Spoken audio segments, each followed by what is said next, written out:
વિધાનસભા અધ્યક્ષ શ્રી શંકરભાઈ ચૌધરીના હસ્તે થરાદ વિસ્તારમાં વિકાસના વિવિધ કાર્યોનું ખાતમુહૂર્ત લોકાર્પણ કરાયું। 27 લાખના ખર્ચે નિર્માણ પામનાર ડેલ અને ભાચર પેટા આરોગ્ય કેન્દ્રનું ખાતમુહૂર્ત તથા અંદાજે 165 લાખના ખર્ચે તૈયાર થયેલ ચુડમેરથી દોલતપુરા રોડનું કરાયું ઉદ્ઘાટન।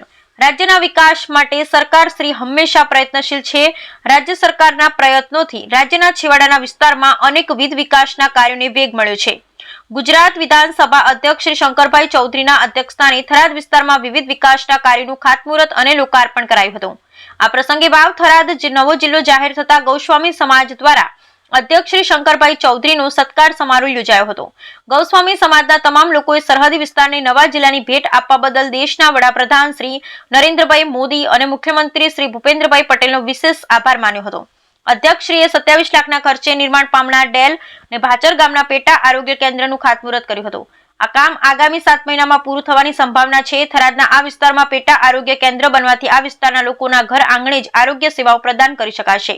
આ સાથે વિધાનસભાના અધ્યક્ષ શ્રી શંકરભાઈ ચૌધરીના હસ્તે અંદાજે 165 લાખના ખર્ચે તૈયાર થયેલ ચુડમેરથી વાયા મહાજનપુરા દોલતપુરા રોડનું ઉદ્ઘાટન કરાયું હતું।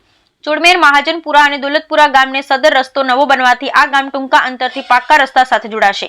આ સાથે 3 ગામના ખેતરોમાં વસવાટ કરતા ખેડૂતો અને પશુપાલકોને પાક્કા રસ્તાનો લાભ મળી રહેશે।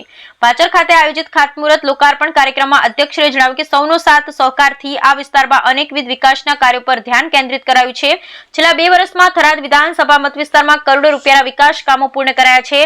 અધ્યક્ષશ્રીએ જણાવ્યું લોકોને ઘર આંગણે જ આરોગ્ય સેવાઓ આપી શકાય તે માટે પેટા આરોગ્ય કેન્દ્ર પીએચસી સીએચસી સહિત ચાલુ વર્ષે થરાદ ખાતે ડિસ્ટ્રિક્ટ હોસ્પિટલનું પણ લોકાર્પણ કરાશે। આ સાથે તેમણે થરાદ ખાતે આગામી સમયમાં કેન્સર હોસ્પિટલ બનાવવાની પ્રતિબદ્ધતા વ્યક્ત કરી। આ પ્રસંગે પૂર્વ સાંસદ શ્રી પરબતભાઈ પટેલ, જિલ્લા અગ્રણી કરુભાઈ વ્યાસ, શ્રી હરચંદજી ઠાકોર, એપીએમસી ચેરમેન શ્રી શૈલેષભાઈ પટેલ સહિત જિલ્લાના અગ્રણી અને બહોળી સંખ્યામાં ગ્રામજનો ઉપસ્થિત રહ્યા હતા।